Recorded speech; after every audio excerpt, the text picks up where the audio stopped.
একটি অতি হতদরিদ্র পরিবারে জন্ম হয়েছিল তার। ৪ ভাই বোনের মাঝে তিনি ছিলেন তৃতীয়।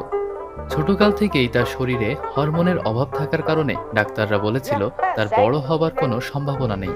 একদমই ছিল না যে তা নয়, তবে তার পরিবারের যে অবস্থা ছিল তাদের দ্বারা কোটি কোটি টাকা খরচ করে সেই হরমোন পূরণের সামান্য চেষ্টা করার কোনো উপায় ছিল না। ছোটকালে সেই ছেলেটার আজকের পরিচয় বিশ্ব ফুটবলের এক জাদুকর, সত্যিকারের এক কিংবদন্তি লিওনেল মেসি, যার নামের পাশে কমতি নেই কোনো অর্জনেরই।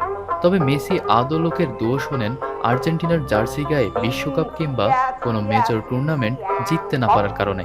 যাই হোক, বড় হতে না পারার সম্ভাবনা থেকে দরিদ্র পরিবারের সেই ছেলেটা কিভাবে বনে গেলেন ফুটবল বিশ্বের রাজা, আমাদের আজকের এই ভিডিওটিতে থাকছে সেই অজানা গল্পই। ভিডিও থেকে জানতে পারবেন মেসির শৈশব থেকে শুরু করে ফুটবলার হয়ে ওঠা, ফুটবল ক্যারিয়ারে তার শত শত অর্জন ও কিছু ব্যর্থতা, তার পরিবার ও ভক্তদের সম্পর্কে অবাক করা সব তথ্য। বিশ্ব ফুটবলের সর্বকালের অন্যতম সেরা এই ফুটবলারকে ভালোবাসলে ভিডিওটি অবশ্যই দেখবেন শেষ পর্যন্ত। বর্তমান সময়ের পাশাপাশি সর্বকালের অন্যতম সেরা ফুটবলার লিওনেল মেসি আর্জেন্টিনার রোজারিওতে ১৯৮৭ সালের ২৪শে জুন জন্মগ্রহণ করেন। তার বাবা হোর্হে হোরাসিও সেখানকার এক স্টিল কারখানায় কর্মরত ছিলেন। অন্যদিকে তার মা ছিলেন part time cleaner Celia Maria Cuccittini. তার পৈতৃক পরিবারে আদি অবস্থান ছিল ইতালির আকোনা শহরে।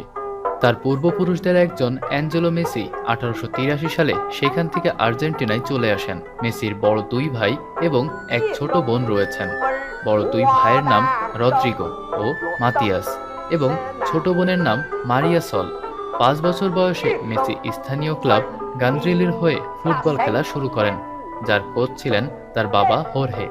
একদিন নিউ ওয়েলস ওল্ড বয়েজের মাঠের সব থেকে ছোটখাটো, সব থেকে দুর্বল ছেলেটা তার থেকে আধ হাত লম্বা সব খেলোয়াড়দের বিন্দুমাত্র পাত্তা না দিয়ে একের পর এক গোল দিয়েই যাচ্ছে। বলটা মনে হচ্ছে চুম্বক দিয়ে ওর পায়ে লাগানো আছে, পা থেকে সরছেই না। বাকি খেলোয়াড়রাও একটু পর মনে হলো হাল ছেড়ে দিয়ে দাঁড়িয়ে গেল, আর ছোট ছেলেটা বড় বড় গোল দিতে লাগলো। সেখানে তখন উপস্থিত ছিলেন কার্লোস রেক্সাস, যিনি ছিলেন বার্সেলোনার সাবেক খেলোয়াড় ও কোচ। তবে সে সময় তার কাজ ছিল দেশে বিদেশে ঘুরে ঘুরে বার্সার বিখ্যাত লা মেসিয়া একাডেমির জন্য প্রতিভাবান ফুটবলার খুঁজে বের করা। এই চাকরির জন্য জীবনে হয়তোবা কার্লোস কত প্রতিভায় আবিষ্কার করেছিলেন, তবে সেদিন তিনি যে প্রতিভা দেখলেন তা তার কাছেই অকল্পনীয়, অসম্ভব মনে হলো। যাই হোক, সেদিনের সেই আধ হাত লম্বা ছেলেটাই আজকের লিওনেল মেসি।